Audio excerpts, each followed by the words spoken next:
Nadapa ako nung nadulas ako nung nakarang Dulas ka na nakaraang linggo. Ilang taon na si tatay?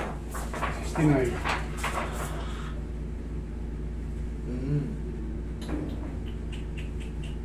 Nag-warning tong shoulder nyo tayo.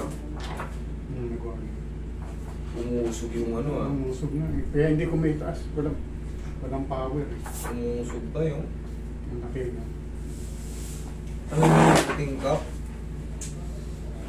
Suspicious yan tayo. Suspicious.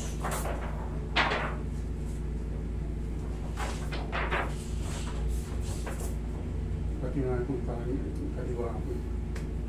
Pero may EP tataas view, ko siya. anterior and posterior view. Itong masamang ano eh. Ito ang masamang kuha.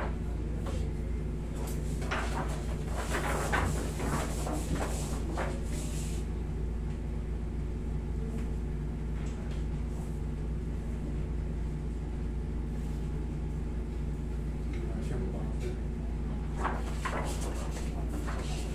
Sama yung kuha ng mga yung mga yan. Pumupok. Kita mo? Dapat yan clear. Yan din. Ito. Yan. Yan. Medyo suspicious yan tayo. Pati nga yung reading, suspicious kung nasa shoulder niyo. Saan kayo nalaglag? Saan kayo bumaliktad? Saan kayo dumulas? Sa kusina. Sa kusina, tumama kayo pag ganon? Hindi. Siguro sa door jam siguro ng pinto. Kaya may pasa ako eh. Ang laki. Tako. Fresh pa. Kailan lang? Fresh pa yun. Mga 4 na araw, 3 araw. Hindi. 8 days na ngayon. 8 days? Pang 8 days na ngayon. Dito rin mayroong maliit. Ayan o. Paano pagbagsak mo pag gano'n? Paharap? Umislide ako. Ako nakaupo na siya eh. May tubig. Umislide ako. Ganito yun eh. May pinto. Siguro napaganon yung kamay. Bakit dito ang tumama? Pasa. Yun nga ang pasa eh. Bakit panloob? Ibig sabihin na overstretch yung ano mo? Yung mga muscle at tendon mo? Kaya- Yung baga siguro, hindi. Nung nadula siya siguro, siyempre may edad na si tatay. Nung nadula siya, parang, ha! Parang ganun nga. Nagganon ka. Pa! Dahil Siyempre, inaalala ko bigla siya. ang kilos. Na-hyperextend yung ano, kumbaga nagkaroon ng muscle strain. Wala Grabe nang- yung trauma, oh. Grabe. Baka hindi nyo nakita, oh. Tignan mo naman, oh. Humilong pa yan, lalo kung hindi pa yung mga kulay dilaw na yan. Nasaktan yung ano mo tayo. Saktan na. Kaya masakit. O siguro may tumamang ano. Alam ko tumama ako din sa ganyan. Siguro. Kasi parang pakayod eh. Palabas ako ng pinto, pinto eh. Ah, siguro. Nung paglabas Hindi ka naman nahimatay, tay. Hindi naman. Hindi. Hindi siya nahimatay. Siguro nung Ang lumabas lang dito, osteoarthritis. Oo nga eh. Tapos yung tuhod ko. Right shoulder, there is no evidence of fracture. There is irregularity of the margins of the acromion. Okay? Right knee, there is evidence of fracture. Ay, there's no evidence, sorry. Spar or sit. Nasaan yung sa puho? Bago ako madulas, ito sumasakit na to. Sumasakit na yan. Eh kasi may osteoarthritis kayo. Pero ito, maganda pa yung tuhod nyo tayo kumpara sa mga iba. Kumbaga ng clearance eh. Oo, ganda pa nito. Pero titirahin kayo niyan sa mga spar. Yung mga osteoarthritis. Doon kasi kinukonsider yung osteoarthritis. Pag marami ng... Oo, umagamot. Ngayon, siyempre, pag ito, itong malaki na to, yan. Tsaka yan, yung parang malabo. Yan. Spar yan. Spar yan. Tsaka yung mga ito, yung mga nag-highlight yung white na yan. Ito lalo. Ngayon, once na gumapok yung ano nyo, gumapok yung buto nyo, yung mga nakakapit na tendon dun, magiging unhealthy. Tapos syempre, nakakapit yung muscle sa tendon, sasakit na ngayon yung buong ano niyan, kung saan ang sakit niya. Namamaga eh. Eh syempre, ang daming muscle dito, ang daming muscle sa ating tinatawag nating quadricep. Puro muscle yan. Magre-react yan. Dito ako duda sa ano nyo tayo, sa right shoulder nyo. Tapos full, ang lakas nung siguro pagkabagsak dyan. Tuda ako rito. Ito. Itong kuha na to. Oh. Yan. Tuda ako dyan. Siyempre dyan, nandyan yung muscle eh. Nandyan yung muscle. Muscle yan. Umusog yan. Umusog na. Umusog yan. Kaya pag tinataas, parang may tumutukod siya yan. Umusog yan. Ang gagawin natin dito, hindi ko muna pupwersahin to. Ang gagawin ko, ikakalso ko lang yung kamay ko rito. Kasi once na inangat ko yan, baka gumalaw to. For sure lang tayo kasi may trauma pa eh. Kumbaga, fresh pa eh. Hayaan muna natin makahilom pa muna. Hindi ko muna pupwersahin, baka kasi mas lalong lumala yung maging sitwasyon pagka pinilit natin. Kailangan under observation pa yan. Total, nandiyan pa. Masasaktan pa rin kayo kasi may trauma pa yun. Kita mo naman. Hindi ka naman magkakaroon ng ganyan kung hindi ka na puwersa eh.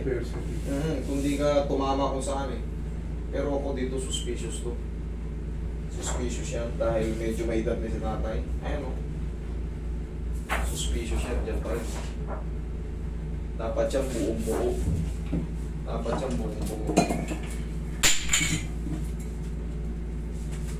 siyang buong-buo. Wala yung malaking pag-ano. Yan o. Iba yung buwit yun. Ilan taon na ulit kayo tayo? 69. 69, 70, 71. Okay. Pero ang consider nila osteoarthritis, doon na tayo sa safe tayo ha. Ngayon, ang gagawin natin dito, obserbahan nyo yan ang ano. Actually, yung mga chip fracture, o basta masabi natin fracture, 3 to 6 months ang duration yan bago mag-full heal. Ngayon, dahil bago-bago pa yan sa inyo, kung ano lang muna ma-recover nyo, kumbaga, ganun-ganun ninyo lang muna, exercise. Hindi ko muna pupwersahin, kasi pagka punyarsa natin, baka mamaga lalo yung loob. Okay, mas doon tayo sa safe.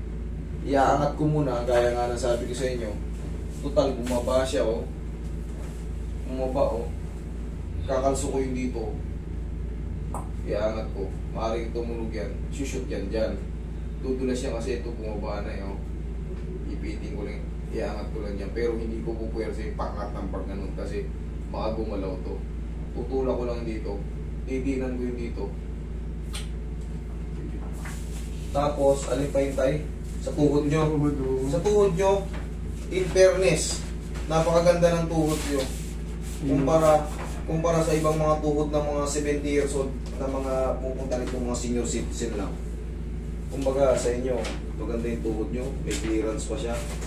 Ganun talaga dapat ang tuhod. Kumbaga, may clearance talaga, oh. Kita nyo, ito ang normal na tuhod. Ganito rin yung kay tatay. Ang problema, may mga spar na malalaki. Yun yung sinasabing bone spar. Arthritis. Siyempre, pag ina-arthritis tayo, pag nakakain tayo ng medyo maalat-alat, tuhod natin namamaga. Siyempre, pag namamaga, hindi mo maidiin. Okay? Uric acid ko mababa nga eh. Ay, very good. Pero below normal eh. O, di maganda. Wala kayong kayurik-yurik. Maganda yung ano nyo. Palambutin ko muna. Oh, grabe. Hindi naman magkakaganyan siguro yan kung hindi tumama yan. Malamang nasaltak to si tatay. Doon na tayo kasi siyempre disgrasya to eh. Tumba siya eh. Hindi niya makabisado kung hindi niya na maalala ng todo kung hindi ko nga maalala kung saan tumama eh. Hindi kayo tinamaan sa ulo? Hindi naman. Yun nga. Okay. Yan ang mahirap eh. Hindi niyo maalala kung paano ano. Malamang naisaltak mo pa. Baka tumama ka sa kanto eh. Kanto nga nung... Baka kumanto si tatay. Huwag mong iganyan na ganyan lang. Dito tayo sa safe. Tapos obserbahan nyo to hanggang 3 months. Tsaka kayo, para safe nyo ano, hindi mapasag kasi bago-bago pa. Mas gusto ko yung maaayos ko kaysa naman nakadagdag ako sa problema. Baka mamaya lalo mamaga eh, imbis na nakapulong ako, lalo akong nakapirwisyo.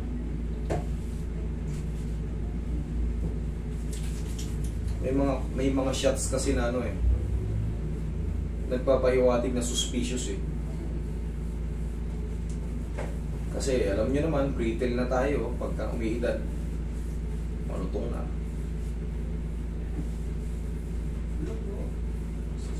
Pero yan tayo, sa gagawin ko, giginhawa yan. Pag guminhawa ka, dire-diretso na yan. Pero pag lalong sumakit, mali ako. Ibig sabihin, hindi tama yung adjustment ko. Kumbaga, nagalaw ko yung sinasabi ko kanina. Pero hindi mangyayari yun. Bakit? Siyempre nakita ko na yung ano, dapat kung paano gagawin. Yun! Ramdaman nyo yan? Mhm. Perfect. Hindi kayo nasaktan? Hindi. Kasi dapat ganitong gagawin ko eh. Yeah. Pero hindi ko ginawa kasi meron nga akong napaghihinalaan. Ayun, naitaas ko na. Huwag muna tayo, hayaan nyo muna. Kumbaga, inuunti-unti na nga natin eh. Hayaan nyo muna mag-heal kasi may namamaga pa. Nagkaroon ng pasa, ibig sabihin namamaga yan. Ibig sabihin, full trauma yan. Hindi, Ayan, noon kasi pag tinataas ko, parang may kumakalang siya dyan. Hindi na dahil malayo. Kasi nga, ngayon alam ko yung gagawin kaya. Oo. Hayaan nyo lang muna ano. Kumbaga, i-relax nyo muna. Ang mahalaga, meron tayong aasahang healing.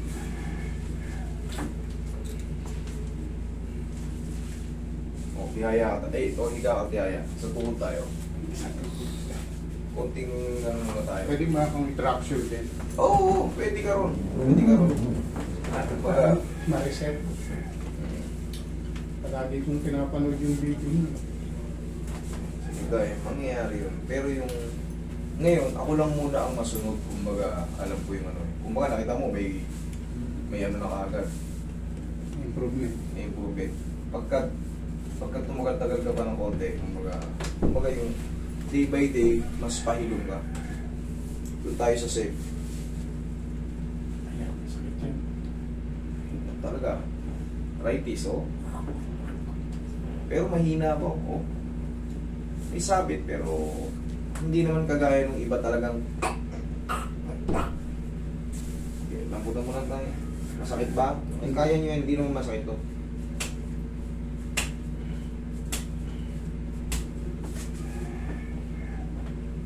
Hindi ko mga maitupi yan.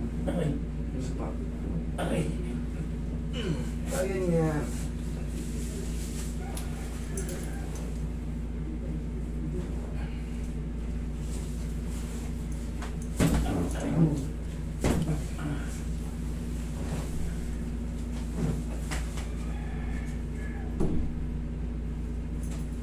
Tandaan nyo tayo, mag-maintenance na kayo ng ganito. Haplos lang ng pagmamahal nyo. Sarili nyo pagmamahal, ganyan. Meron ako oil. Yan. Kasi ito, safe to. Tsaka Haplos lang. Pau. Yan, ganyan nyo lang. Kahit hindi na, umaga, hindi kayo masasaktan sa mga adjustment, ay sa mga diin. Nadidiinan siya, pero never kayong aaray. Parang nilalambing-lambing nyo lang yung mga muscle nyo. Kasi yung muscle natin, nag-i-stiff siya pag stress yung tendon. Dahil sa kinakapitan ng tendon, rumurupok.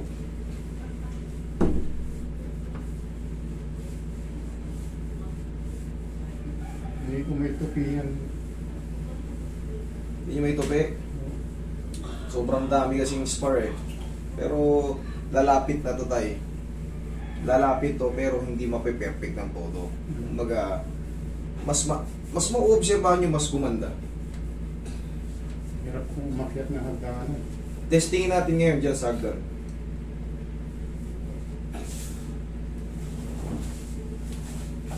Ayan, may sumasakit dyan. Masakit? Meron o. Yan. Ayan, masakit. Masakit na yan? Okay. Huwag labanan.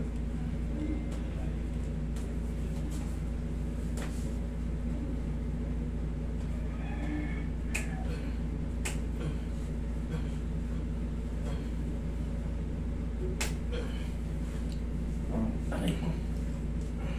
Meron pa.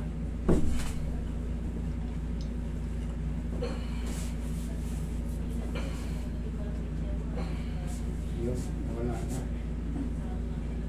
Kailangan na namang alug-alugin yan tayo eh. Sa totoo lang. Dudulas-dulas na yung mga... Yung sumasabit kasing spar, talagang magkikreate ng irritation yun kasi Hindi lang naman buto ang nandyan sa tuhod natin.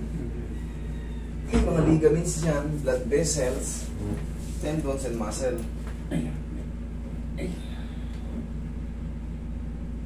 Ay.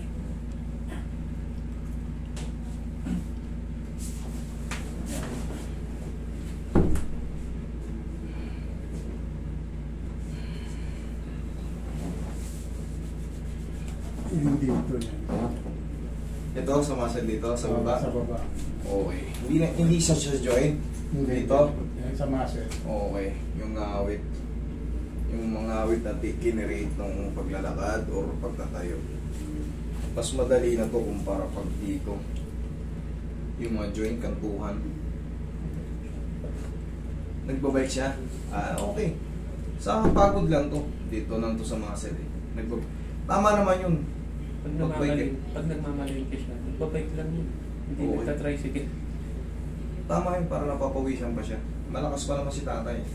Pero siyempre tayo, kailangan komportable kayo sa bike nyo. Kumbaga, abot na abot nyo ha.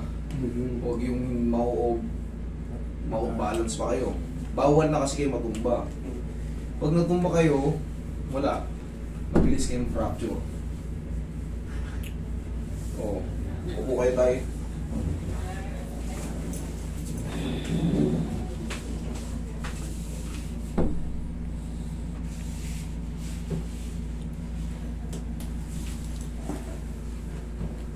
Mamaya ako ita traction.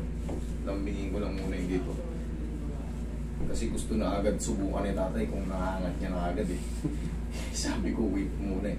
Meron ba akong gagawin? Ano ko pa to, ira-round ko pa to para dumulas dun sakto sa meron niya eh. Kung sa pinaka-shaft niya. Baka sumablay pagka ano eh.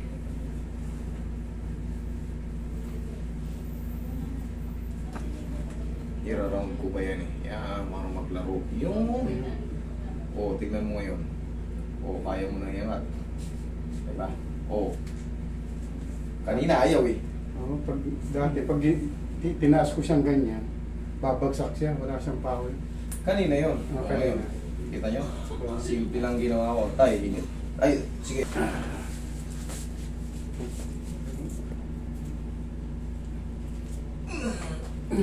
Bigat. Hindi, sakto lang. Hindi ka ang patiayan ng traction nila.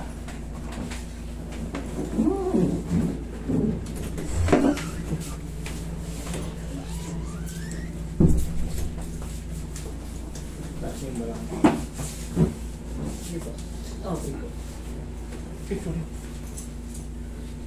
Yan, lagay sa tiyan yung kamay. Ito kasi yung pinakamahalaga sa lahat. Inhale. Exhale. Tumulito ka. Siyempre, abot yan hanggang dun sa may pinakamalalim balakang. Straight mo nga, ganun yung mga ituot mo. Meron kasi. Saan banda tayo? Ayan. Ito, dito. Dito. Para siyang may naiibig. Dito. Dito. Dito. Okay. Pag dito, alugin pa natin. Pero pag sa muscle na, pwedeng ipahinga na lang yun. Pero pag sa joint pa, huwag. Adjust pa yan.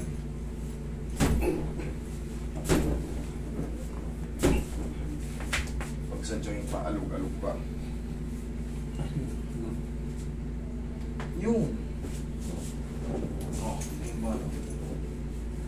Kailangan mo malayo sa joint.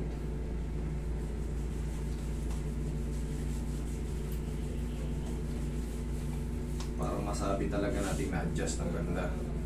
Kasi pag sa joint pa rin yung masakit, hindi mo pa rin may diin. Ibig sabihin, hindi ako epektibo. Pero pag sa mga muscle, ganyan, yeah, part na lang ng alay yun pa. Kung tayo sa to, dire-diretso na yun kasi muscle na lang, kumbaga lambing na lang yun. Ngayon, hindi kayo makakyat sa hagdan, hirap kayo. Subukan natin na may hagdan dyan. Lakad si tatay dyan.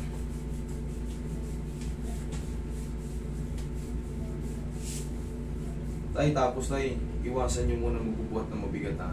Kakaakyat lang natin ng shoulder nyo.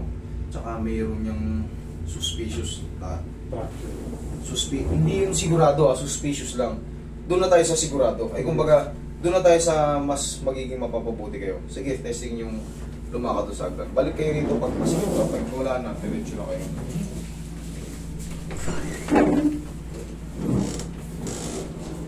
Testing.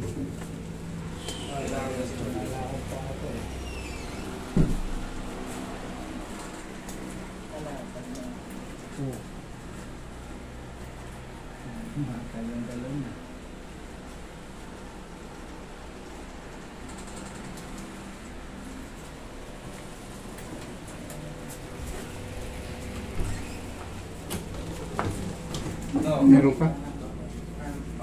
Masakit? Okay, sige. Ganyan ka lang tayo. Buka lang. Kulang pa sa yanig yan. Sige, isa pa. Isa pa. Okay. Higa ka. Bitin.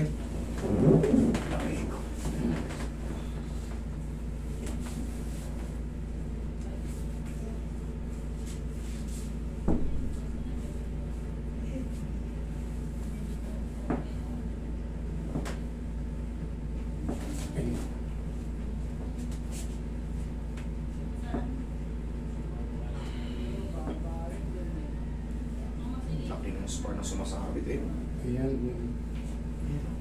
Tumutunog. Tumutunog tayo, no?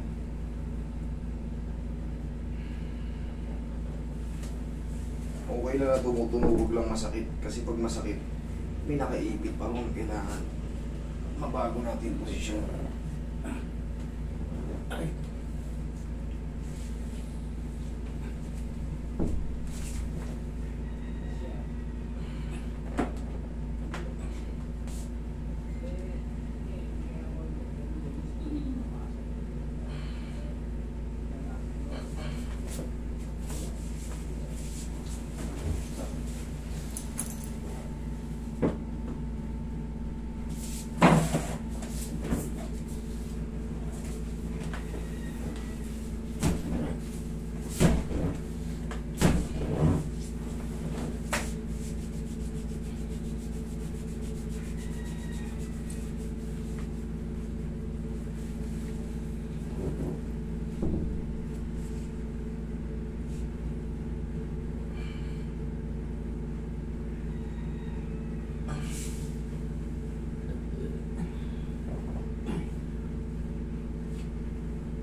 Sige nga tayo.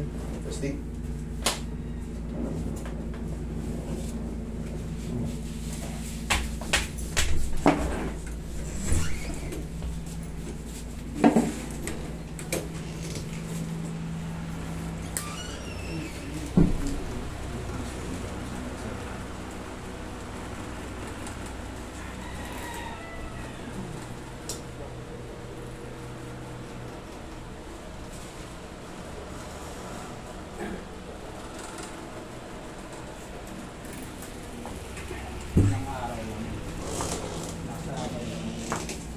Meron pa?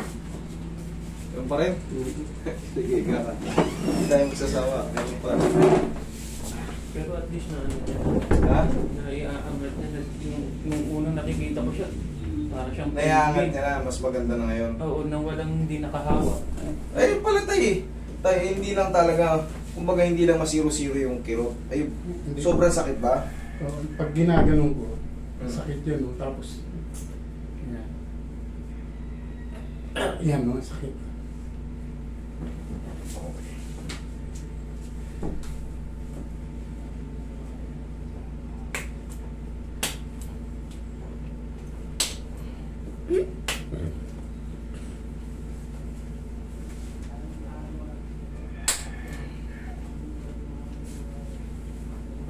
Ayan.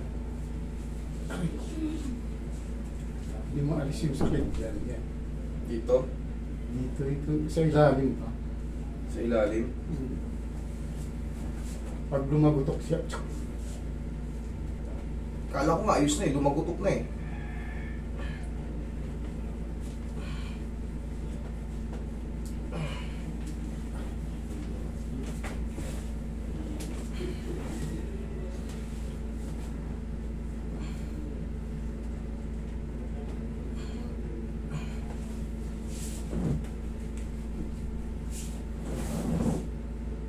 Aray ko.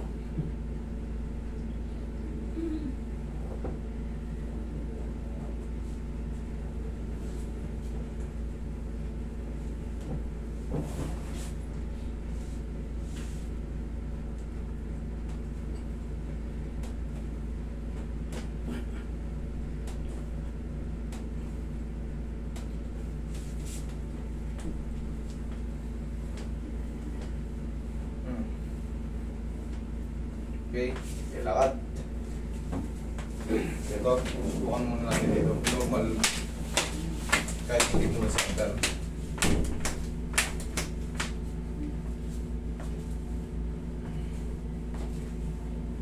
Malagotok talaga. Walang problema sa lagutok tayo. Sa akin din may lagutok eh. Huwag basta yung pain, kayang-kaya na. Tayo maglagay na kayo ng ano, upo kayo. Maglagay na kayo ng ano tayo. Siguro knee support. Meron ako. Hindi kasi siya ma-perfect. Pero kung napansin mo, di ba? Mas mataas na siya. Kumbaga, mas bearable na siya. Ngayon tayo, tulungan nyo lang ako ng ano. Yanigin nyo lang ganito. Pag sobrang sakit. Yan. Yan. Okay, tapos aplusan nyo lang ng pagmamahal nyo. Okay? Hindi siya ma-perfect dahil dun sa bone spar yung sumasabit. Pero walang problema yung may mga tunog-tunog. Tunog. Walang problema yung sa akin. Oh. Di ba? Lakas. Walang problema yung tunog-tunog. Basta wala yung pain. Kumbaga, kaya lang. Wala lang. Okay? Tay? Sige. Tapos obserbahan nyo yan ng mga 3 buwan. Pagka nagdire-diretso yung ano, bumalik kayo ito. Pero ngayon, kita mo, at na. Ingat. Pwede bang